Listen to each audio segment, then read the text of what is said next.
नमस्कार मित्रांनो. Currency note press Nashik याच्या वॅकन्सी आलेल्या आहेत. याच्यामध्ये सांगायचा विषय झाला तर हे ITIA, electrical diploma, painting ITIA हे वेगवेगळे जे ITIA केलेले असतात त्यांच्यासाठी खूप चांगली संधी आहे. आणि याचा पेपर जो आहे तो जून जुलैमध्ये होणार आहे. तर हा प्युअरली सेंट्रल गव्हर्नमेंटचा जॉब आहे. याच्यामध्ये तुम्हाला ज्या करन्सी नोट प्रेसमध्ये जे वॅकन्सी आलेली आहे त्याच्यामध्ये सेंट्रल गव्हर्नमेंटचा जॉब असेल आणि सॅलरी पण खूप चांगली आहे. 50 ते 60 हजार रुपये सॅलरी भेटेल. इंडियन सिक्युरिटी प्रेस नाशिक या 279 प्लस करन्सी नोट प्रेसच्या 124 अशा टोटली या 403 जागा ह्या फक्त महाराष्ट्रातील नाशिकमध्ये आहेत. आता ऑल इंडिया कॉम्पिटिशन असल्यामुळे इथं राहणारच आहे.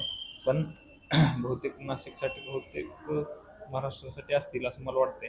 नाशिकसाठी आहेत तर ITIA आणि डिप्लोमा जे होल्डर आहेत त्यांच्यासाठी ही चांगली बाब आहे की या वॅकन्सी आल्या आहेत. त्यांनी खूप दिवसाने वॅकन्सी येतात नोट प्रेसच्या, कमी असतात वॅकन्सी आणि जॉब खूपच चांगला आहे. तर बघा, नोटा छापायच्या कारखान्यामध्ये तुम्हाला जॉब करायचा असेल तर त्याची तयारी करा. अ, तर या टोटल जागा 534 आहेत.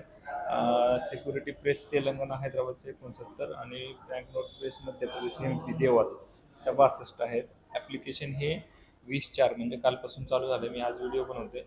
कालपासून चालू झालेलं आहे ते 19/5 पर्यंत आहे. म्हणजे तब्बल 1 महिना तुम्हाला ॲप्लिकेशन करण्यासाठी वेळ आहे. आणि याच्यासोबत तुम्हाला एज लिमिट हे 18 ते 30 आहे.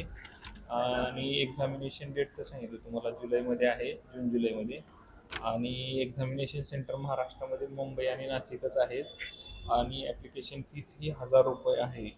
EWS अनरिझर्व आणि OBCसाठी आणि त्यासाठी कमी असेल थोडी. तर नक्कीच अशा एक्झामची तयारी करणं फायद्याचं असेल. तुमचे टेक्निकल सब्जेक्ट जर चांगले असतील तर नक्कीच त्याच्यासाठी ॲप्लिकेशन करा. कारण खूप चांगला जॉब आहे, प्रिसियस जॉब आहे, प्लस सेंट्रल गव्हर्नमेंटचा जॉब आहे. पूर्णपणे सेंट्रल गव्हर्नमेंटच्या अंडर ही करन्सी नोट प्रेस येते. तर नक्कीच ॲप्लिकेशन करा.